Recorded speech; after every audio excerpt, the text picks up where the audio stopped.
Bago siya bumalik, ano ang mangyayari? Sa buong kasaysayan ng sangkatauhan, may isang tanong na patuloy na bumabalik sa puso ng maraming tao. Ano ang mangyayari bago ang pagbabalik ni Jesus? Sa loob ng libu-libong taon, maraming tao ang naghintay, nagtanong, at naghanap ng mga sagot tungkol sa pangakong ito. Para sa maraming Kristiyano, ang pagbabalik ni Jesus ay isa sa pinakamahalagang pangyayari na inaasahan sa hinaharap. Hindi lamang ito tungkol sa pagtatapos ng isang panahon. Ito ay tungkol sa katuparan ng isang pangako. Isang pangako ng pag-asa. Isang pangako ng pagbabago. At isang paniniwala na balang araw, ang Diyos ay kikilos sa isang paraan na hindi kayang gawin ng tao. Ngunit bago mangyari ang pagbabalik ni Jesus, maraming naniniwala na may mga bagay munang magaganap. Mga pangyayari na magsisilbing paalala sa sangkatauhan. Mga palatandaan na magtutulak sa tao upang magnilay, magbago, at muling hanapin ang Diyos. Ngunit mahalagang tandaan, walang sinuman ang nakakaalam ng eksaktong araw o oras. Ang mga palatandaan ay hindi ibinigay upang magtakda ng petsa. Sa halip, para sa maraming mananampalataya, ang mga ito ay paalala upang maging handa. Isang araw, tinanong mismo si Jesus ng kanyang mga alagad, ano po ang magiging palatandaan ng inyong pagbabalik at ng katapusan ng panahon? Sa halip na magbigay ng eksaktong petsa, nagsalita si Jesus tungkol sa mga bagay na unti-unting mangyayari bago ang mga dakilang kaganapang iyon. Para sa maraming Kristiyano, ang kanyang mga salita ay hindi ibinigay upang magdulot ng takot, kundi upang magbigay ng babala, pag-asa, at paghahanda. Isa sa mga madalas banggitin na mangyayari bago ang pagbabalik ni Jesus ay ang pagdami ng kaguluhan at kawalan ng kapayapaan sa mundo.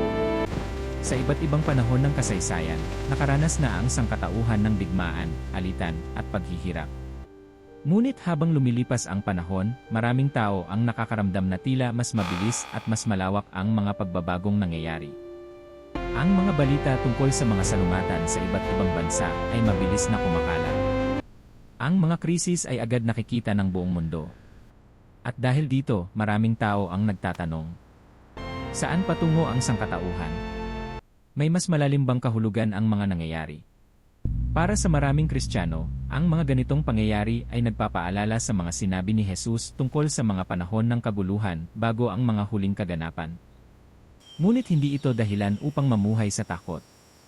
Sa halip, ito ay paalala na kailangan ng tao ang kapayapaan, pagmamahal, at gabay ng Diyos. Dahil sa gitna ng kaguluhan, ang pinakamahalagang bagay ay hindi lamang ang pagtingin sa mga nangyayari sa mundo, kundi ang paghahanda ng sariling puso. Isa pang bagay na binibigyang pansin ng marami ay ang pagbabago ng mundo dahil sa pag-unlad ng teknolohiya. Ang panahon ngayon ay ibang-iba kumpara sa nakaraan. Ang impormasyon ay halos agad-agad na nakararating sa buong mundo. Ang komunikasyon ay naging mas mabilis. Ang kaalaman ng tao ay lumawak. Maraming bagay ang dating imposible, ngunit ngayon ay nagiging posible. Ngunit kasabay ng pag-unlad na ito ay ang mga bagong hamon. May mga tanong tungkol sa kinabukasan ng sangkatauhan. Paano gagamitin ng tao ang kanyang mga natutuklasan? Ang teknolohiya ba ay gagamitin para sa kabutihan o para sa pansariling interes? Sa pananaw ng maraming naniniwala, ang tunay na sukatan ng pag-unlad ay hindi lamang kung gaano katalino ang tao, kundi kung gaano siya kabuti. Dahil ang karunungan na walang pagmamahal ay maaaring magamit sa maling paraan. Isa rin sa mga madalas na pinag-uusapan ay ang pagbabago ng puso ng mga tao. Ayon sa maraming aral ng pananampalataya, bago dumating ang malaking pagbabago sa mundo, kailangan munang magkaroon ng pagbabago sa loob ng tao. Sa panahon ngayon, maraming tao ang naghahanap ng kasiyahan, ngunit hindi nakakahanap ng tunay na kapayapaan. May mga taong may kayamanan ngunit walang katahimikan sa puso. May mga taong maraming tagumpay ngunit nakakaramdam pa rin ng kakulangan. May mga taong konektado sa maraming tao, ngunit nakakaramdam ng kalungkutan. At sa gitna ng lahat ng ito, maraming tao ang nagsisimulang magtanong, ano ba talaga ang mahalaga sa buhay? Ano ang tunay na layunin ng tao? Saan tayo patungo? Dahil dito, maraming tao ang muling lumalapit sa Diyos. Hindi dahil wala silang problema, kundi dahil naghahanap sila ng pag-asa na hindi kayang ibigay ng mundo lamang. Isa pang bagay na binibigyang pansin ng maraming Kristiyano ay ang paglaganap ng mensahe ng pananampalataya. Sa kabila ng mga negatibong balita at problema sa mundo, mayroon pa ring mga taong patuloy na nagpapakita ng kabutihan. May mga tumutulong sa mahihirap. May mga nagpapatawad kahit nasaktan. May mga pinipiling gumawa ng tama kahit walang nakakakita. Para sa maraming mananampalataya, ang mga ganitong gawain ay nagpapakita na ang liwanag ng Diyos ay patuloy na kumikilos sa mundo. Dahil ang paghahanda sa pagbabalik ni Jesus ay hindi lamang tungkol sa pagmamasid sa mga pangyayari. Ito ay tungkol sa pagbabago ng buhay. Ngunit ano nga ba ang dapat gawin ng isang tao habang naghihintay? Una, dapat palakasin ang pananampalataya. Ang pananampalataya ay hindi nangangahulugan na wala ng problema. Ito ay pagkakaroon ng lakas na magpatuloy kahit may pagsubok.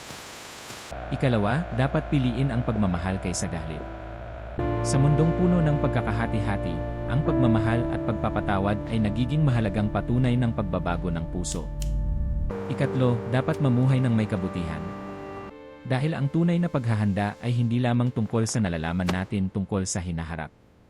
Ito ay tungkol sa kung sino tayo ngayon. Kung paano natin tratuhin ang ibang tao. Kung paano natin ginagamit ang ating buhay. Kung paano tayo nagiging liwanag sa gitna ng kadiliman. Sa huli, ang tanong tungkol sa pagbabalik ni Jesus ay hindi lamang kailan ito mangyayari? Mas mahalagang tanong ang, handa ba tayo kapag dumating ang araw na yon? Dahil ang paghahanda ay nagsisimula ngayon. Hindi sa takot. Hindi sa pagkabalisa. Kundi sa pananampalataya, pagmamahal at paggawa ng mabuti. Maaaring hindi natin alam ang lahat ng mangyayari sa hinaharap. Maaaring hindi natin alam kung kailan darating ang mga pagbabago. Ngunit maaari nating piliing mamuhay ng tama sa kasalukuyan. Dahil para sa maraming naniniwala, ang pagbabalik ni Jesus ay hindi mensahe ng takot.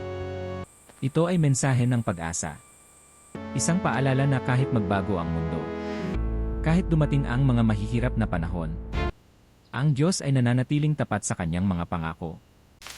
At sa huli, ang pinakamahalagang bagay na maaari nating dalhin ay hindi ang ating kayamanan, katanyagan, o kapangyarihan. Kundi ang pusong puno ng pananampalataya. Pusong marunong magmahal. Pusong handang gumawa ng mabuti. At pusong patuloy na umaasa. Dahil para sa mga naniniwala, ang pagbabalik ni Jesus ay hindi katapusan ng pag-asa. Ito ang simula ng katuparan ng isang pangako. Kung naniniwala kang mahalagang pag-usapan ang mga mensaheng nagbibigay ng pag-asa, pindutin ang like at ibahagi ang video na ito sa iba. I-comment sa ibaba, sa tingin mo ba, mahalagang maging handa ang tao sa mga pagbabago ng mundo? Mag-subscribe sa mga palatandaan ng panahon para sa higit pang mga video tungkol sa pananampalataya, mga palatandaan ng panahon, at mga mensaheng nagbibigay ng pag-asa.